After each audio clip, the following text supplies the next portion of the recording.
My Instagram feed is full of food items, but a recurring thing is focaccia. These folks are like mixing focaccia with cookie dough or like cinnamon rolls or cheesecake or whatever. If you, dear viewer, want to perform these culinary monstrosities, then you gotta go back to a basic focaccia. Back to nature. So your rudimentary focaccia starts with approximately 2.5 cups of water warmed in the glistening hands of your good friend Luke. Like a gentle babbling brook, but warmer. To that we're adding the natural fruits of the tilled earth. That's like 1 package of instant yeast and 2 tablespoons of either honey or sugar, whatever you want. Also a tablespoon or so of vital wheat gluten. I don't know if that's natural or not, but that's okay. Let's frolic in the meadows as we allow this to bloom like nature's own combustible gas engine. All frolicked out? I understand. We all get that way sometimes. Maybe, if you subscribe, it would give you the energy to tolerate my endless, incessant begging for attention. Next, we're adding 625 grams of flour and mix with 3 tablespoons of olive oil and about 2 teaspoons of salt. Oh, and if you haven't hand-milled your own flour, store-bought is fine. Just know that Mello, my organic oils hookup / yoga instructor, will burn in incense and cry. That's not really related to the flour thing, that's just what Mello does. Bring it just barely together, then we're covering and letting it rest in the fridge overnight. Or, if you're still into the nature's way, burying it 10 feet underground. Just like my neighbor said they were doing with their dead rose bushes at 3 a.m. the other day while I was making those English muffins. Yeah, those rose bushes sure left a lot of red stains on their clothes. Anyway, a few hours before you want to bake this thing, you need to pull it out of the fridge or underground and let it come up to room temperature. Or as I like to refer to it, late summer, early autumn, outside.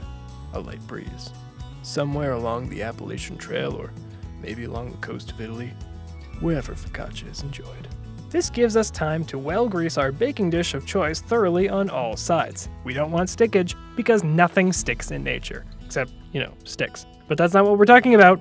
If your dough is loosey and or goosey enough, you can drop it in the baking dish, gently coat it into its corners, and let it rise once more for about an hour until it do the big puffy. Rectangles, by the way, the most natural of shapes.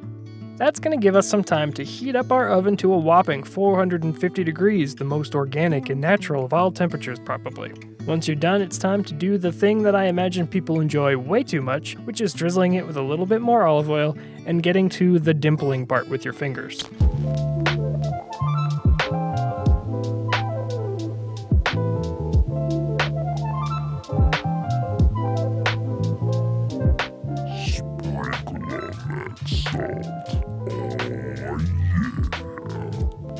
Uncomfortable yet? Good, because that's what nature's really about. It's a wild world out there and only the strongest survive. You know what else is strong? The flavor of rosemary. So we're gonna chop up a little bit and sprinkle that over top. You thought this was earthy and natural before? Well, with rosemary, it's gonna be like blow. It's giving trees, mushrooms, possibly a snail who smiles at you with warmth, the forest, other things. Bake for 30 minutes or so until it's developed that golden brown that you can only find in the underbrush of the Sumatra wetlands, in the drier than average but still slightly wet season. And just look at that.